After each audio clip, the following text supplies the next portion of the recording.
What if I told you that one backyard flower takes 9 months to grow, like having a baby, but could earn you 15 bouquets a week? Today, I'm showing you an actual flower farm that started in a garage and is now supplying florists across the city.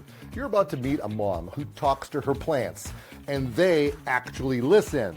I'm Nick Federoff, the first broadcaster inducted into the Green Industry Hall of Fame, and as the resident garden expert for PBS KLCS TV, I can tell you this urban flower farming method works anywhere. But here's what most gardeners don't know about cutting flowers. And if you leave now, you'll miss the biggest mistake that kills profits before they bloom. So nail that like button, subscribe, and let me show you how this garage operation is crushing it.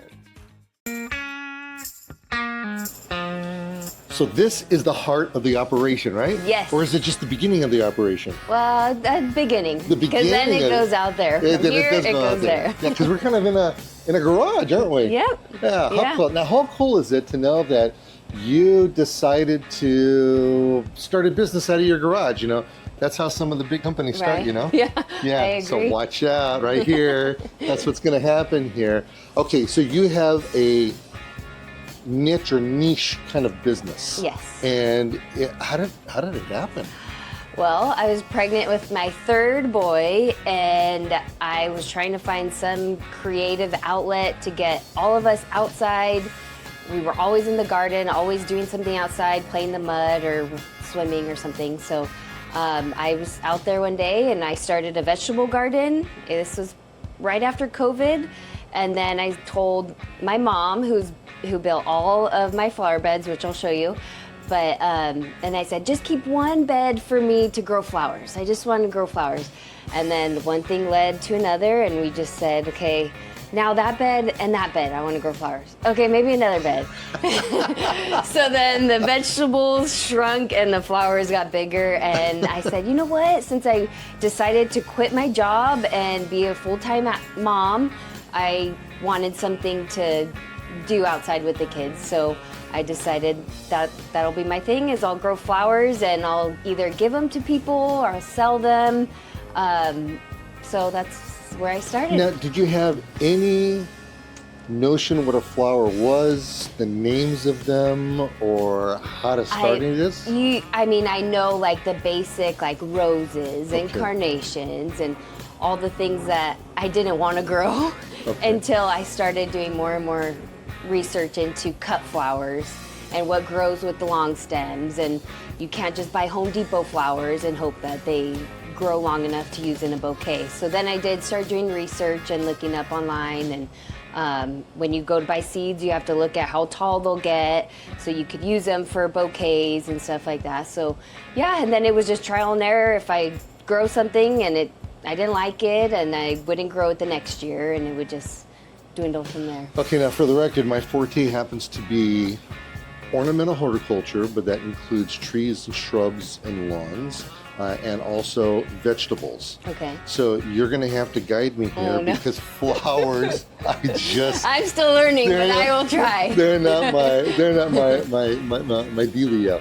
So that being said, this right here, you've got a light setup. Yeah. And this is not we're not inside of a greenhouse. We're literally in a garage. Yeah. So this is how you're starting stuff. So yeah, in the winter, I will start most of my things in here because I'm able to control it more and things like that. So I'm able to come and check whenever I want. Okay. So all the seeds get started indoors? Yeah, all of them. Yeah. I even there's a Lysianthus flower that takes 9 months from germination to when it blooms. It's like having a baby.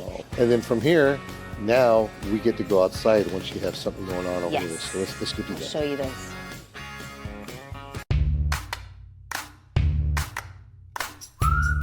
Okay, I have to call you on something. Oh no. So when we walked past this area one time, you walked up to this plant and did you greet it? What did you do? Yeah, I pet it. I talk to it. They say talk to your plants and they'll grow giant. You actually did that. Did I? Yeah, you did. You came up. Unknowingly? You came up and you did. And I actually thought that maybe you even walked up to this one right here and gave it a little kiss or something. I'm thinking, okay, where am I at? That was It's hilarious. crazy lady.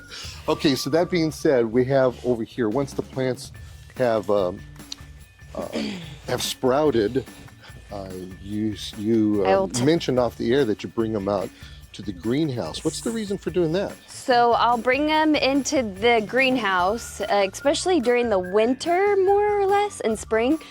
It's not as hot. In the summertime, I won't really put them too much in here, but it kind of acclimates them to the outside temperature. So it kind of keeps them safe, but still gets used to the heat and not being on a heat mat. And Now this is not a, this is a very simple greenhouse. It's not a commercial kind of thing. Okay, so you've got some activity going on in here. So that's really, really nice. Most of the time I tell people that they don't need greenhouses. Yeah, for sure. Mm-hmm. Because our weather doesn't allow it. But there are certain times, especially what you want to do, and you're kind of forcing things to grow, aren't you? Yeah. I'm certainly trying, but I agree. When this greenhouse came up, I thought, I don't really need it in our climate because it is so warm, but it's been really good during the winter. Like right now I have those all potted up, they're dahlias.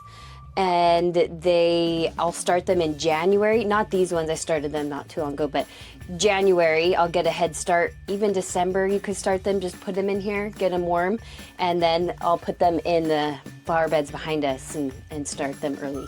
See, now for me, because I'm getting to that age where everything is cold. It's actually kind of a chilly day today, and I'm digging on the warmth that's coming off of this. Yeah. And of course the plants would be loving that too. Yeah. And then it is so warm that we did end up taking these a couple windows out. Oh, I was wondering how that happened. And then this would usually open to get some more air. Oh, right here. I don't know why it's not opening. You have to twist that something. But so just to give a cross breeze so it doesn't get so hot. Yeah, that's nice. Okay, so they'll stay here. They'll harden up for how long? I just brought these out last week in here. Until I have room in the garden beds, they'll go in. But so probably I would say maybe 2, 3 more weeks. I'll keep them in here. Avocados inside of your arrangements? No, not yet. Not yet, but you're working at it. Yeah. Huh? Okay, so I know you've got some munchkins that are running around here. They're not using this for baseball practice, are they? No. Or tennis practice? I have to tell them to keep them on. That's why that one's missing. But okay. So here are the planter boxes that you have, and they look like these pretty simple boxes where there's 2x8s that are there, and this actually really stands true to things that I've been preaching my whole gardening life, that your planter beds, they don't have to be super deep. Yeah. You can have short ones like this because the root systems on them are only 3 to 4 inches long. They're not that big. Okay, so you've got these in jail for some reason. What's the reason for that? Okay, so one reason is to keep the soccer ball from smashing all of them. But these are the Lysianthus, the ones that take about 9 months from germination to when they bloom. I think I started these November, December, and they're only this small. Wow. Yeah, so they will get tall, and this is what supports them as they get taller. Okay. And it's like a nylon mesh of some sort, right? Yeah. Pretty big holes in there too. Yeah, and I have them all around. I'll show you as some of them are supporting other flowers right now, but so it'll just support them as they grow through the netting. That's amazing. So a plant that is going to take that long, hands down, is going to be a flower that's going to be... They're very pretty. Very pretty and much more expensive too. Yeah, they're expensive. Because they take, they take longer. And then what do we have going on over here?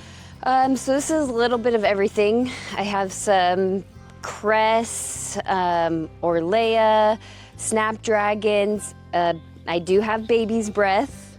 Oh. They're not the traditional baby's breath. They're a little bit more like airy, but they're in the same family. And some straw flower. Straw flower is a good one. You could dry as well to use for like wreaths or something if you want to make during the winter months.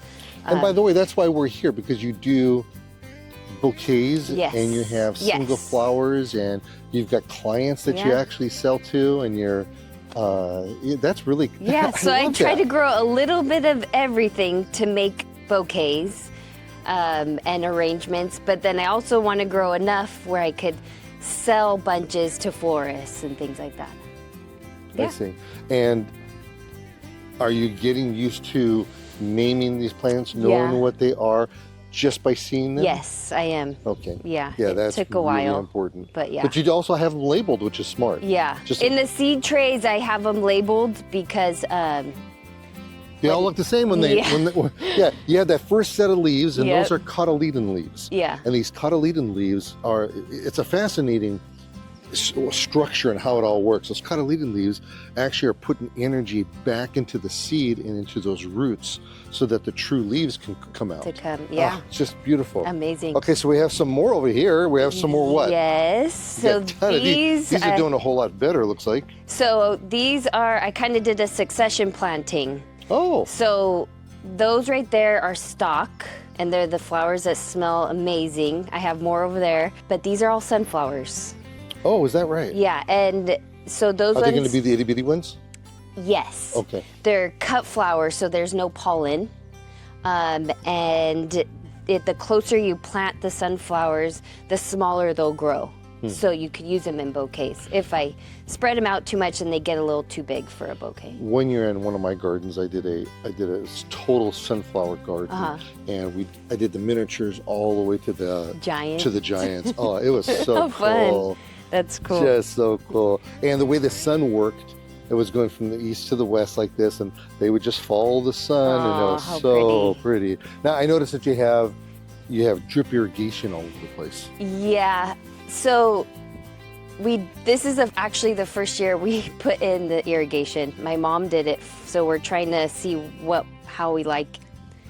how it's put in each bed and how we're going to do it with all the beds, because these are the only ones that have irrigation. Oh, okay. So you're doing all the other ones by hand? Yeah, by hand. Ah, Yeah, so okay. so these are the dahlias that I have that will go from here into the sunflower bed once I pull those out. Now these, why do you have a bridge over them? These are like little bridges. Because when it was cold and rainy, I had put like a frost cloth over them. Oh, okay. Yeah, to keep them warm. And for dahlias, when you put the tuber in the ground, if they don't have roots yet, they'll rot if they get too wet. So you don't really water them until you see them sprouting out. Very good. Then you water them. Okay, so we have some more plants Yep. over there. Yeah. Let's go. Let's go.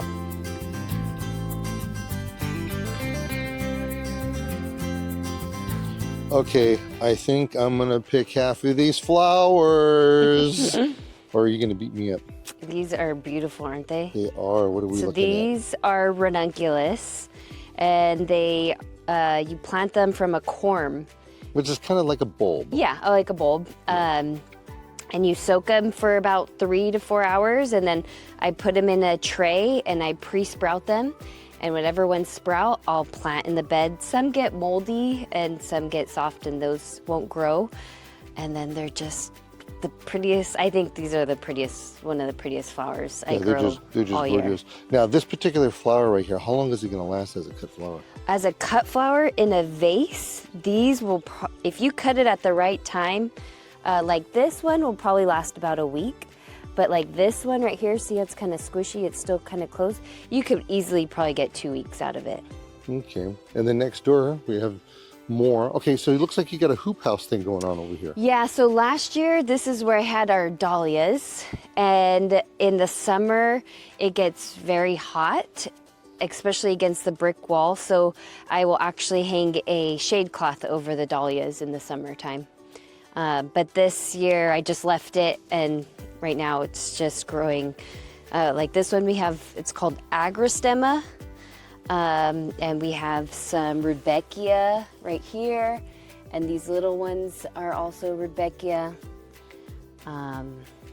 Look at you. This you know one, what? I don't remember. You know what's It's a first year one. You know, it's interesting. Somebody sees that in their landscape, they're probably going to think it's a weed. Yeah, yeah. I'm probably guilty of it too, still. This is the Ami Magus. It's like almost looks like a Queen Anne's lace. This is my first year growing that one, and then this is not cornflower, straw flower. Straw flower. They feel like paper.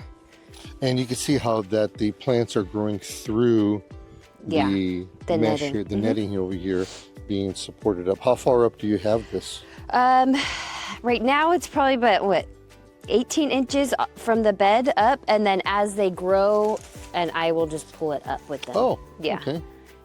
Okay. Look at this. You've got an orange tree right in the middle of the way over here. Is it just any kind of orange tree? This one is a blood orange. Oh, blood orange. I love blood oranges. Tarocco or something? Blood orange? Yeah, absolutely. They're beautiful. You get a lot of bees on this thing. Yeah. Which is interesting. You have to have a lot of bees out here. Yep. Oh, look at these. These are gorgeous. These look like doubles. So yeah, this is stock. So this is the best smelling flower in all of the land. No.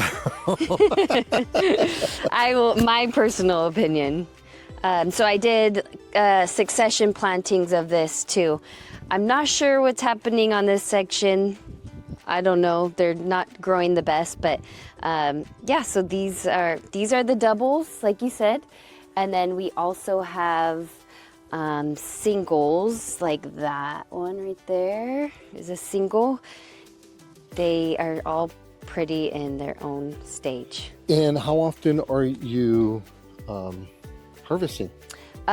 So I will harvest about twice a week. But right now, like, so for instance, with these, you want to get the longest stem as you can. So like for this one, I would actually pull it out. Oh my goodness, look what you just did.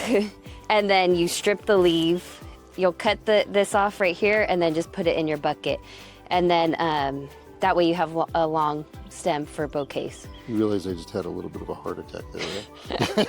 But these are one and done. So if you cut it, you're not gonna get another stem. So you pull it out and you'll get the longest stem and then that's it. Nice. Oh, and you sure smell them from here. Mm-hmm. That is nice. Very, very nice. Nice, I like that. Okay, then we have some more that are happening over here. Yeah, so this is what some people call the throwaway flower. It's called status, and it feels also like almost papery. But it's not open fully, so you can't really see yet. But so this is status. This is calendula. I'll use in bouquets. It's also medicinal, but so the bouquets that you make, is that another little thing that you had to learn, or is that's a natural thing for you? Or? Yeah, I did have to learn kind of how to put them all together. Going from when I first started bouquets to now, it's like night and day, but I had fun from the beginning to now. But yeah, it took me some time to figure out what goes with what and what kind of looks nice together. Oh, look how pretty these are. Here's some sweet peas. Sweet peas, yeah. And I have sweet peas all along this fence. Now, were you aware that these are early ones? Now, were you aware that the sweet peas actually put nitrogen back into the soil? No. Yeah, they're a really good plant to have for that. Good to know. I am fighting aphids, so if you see some, that's what I'm fighting. If I see some, we'll just whack them. That's what Yeah, we'll do. I just get the hose. Hey, look at you. You've got a little compost thing going on over here. Yeah. Look at I can see what you had for breakfast. Yeah, we'll throw a little bit of everything in here. Yeah, you get some cardboard in there and all kinds of stuff. Coffee grounds. Coffee grounds, yeah. That smells good. Now, as we're getting into more sunlight, we're getting into more flowers. Look how pretty this one is. These are so pretty. Look, if you just look at the center and the detail, it's like amazing. But these are called anemones. They also grow from a bulb as well, similar to the ranunculus. Very nice. Okay, so the plants just keep on going and going and going over here. This is phlox. So these are kind of a shorter, but if you let them grow and you just like deadhead them as they're growing, like we'll deadhead this one, like I'll pull it off, and then they'll just keep growing and growing and taller, and then you get them long enough where you could use in a bouquet like this one. So are you out here every single day, or is this something that you can leave alone for a while? Or? Because I don't have irrigation in these beds, I have to water them pretty often. But on like rainy seasons, like right now, not so much, but for the most part, I'm out here every day checking for pests and soccer balls. She smiles when she says pests. This is cress. This is called cress. So this one, you let it flower and then it'll make these little pods, and then you could use those in a bouquet. So how many bouquets are you able to kick out in a week? So in the early spring, I would say 5 to 10 if I don't sell to florists. And then as like summer gets going in the warmer months, I could probably do 10 to 15. So you're selling to florists, you're selling to individuals. Yeah. You were telling me earlier that off camera that you're preparing for somebody's party. Yeah, a baby shower. I'm doing an arrangement for a baby shower. They want blue, so if I don't have blue, then I will try to source from another local farm, like another flower farm friend or something like that. So this is really cool because what we're doing over here is we are a micro business that has just a lot of really neat impact. Yeah. And by the way, if you don't make one of these talk for me, you'll be super, super sad because hello, how are you doing today? My son was upset at something and I took one off and I said, why are you so mad at me? And he walked away, and then later he came back to me and said, Mom, that was really funny. I absolutely love those. And then I need to jump over here because, well, first I'm going to talk about this real quick. This here is a eucalyptus, and I have to tell you, I've never seen it before. Oh, okay. I've never seen this variety of eucalyptus. But we have some discoloration, and we did talk about how to fix it, though. So we're definitely going to do that. And then way over here, you've got some roses that people wish they actually had. And because they're very unique in the world of roses, aren't they? Yeah, so most of these, except for this one and another one, are all David Austin roses. And you do pay a pretty penny for them, but when they bloom, they are so pretty. There's so many petals and they smell almost as good as the stock that I grow. But yeah. Well, I wish you much success with what you're doing over here. Thank you. It's so exciting to know that here in an urban environment, you've got yourself a flower farm of sorts that you're able to do something with. It's a great hobby turning into a business. Yeah, it's been fun and a lot of learning along the way, but I'm enjoying it. And the boys, when I cut, the boys like to make their own bouquets also, so it's really fun to see them. My little one the other day said, go ahead, you can make your own bouquet. And I left the room and I gave him a little bucket, and I hear him from the house, doing it by myself, and it just melted my heart. I'm like, oh my gosh, so cute. So one day when he has a girlfriend, he'll make his girlfriend a bouquet. Absolutely, that's the way to do it. Yeah. Well, thanks, Steph, for you. opening your business to us. Absolutely, thank you for coming.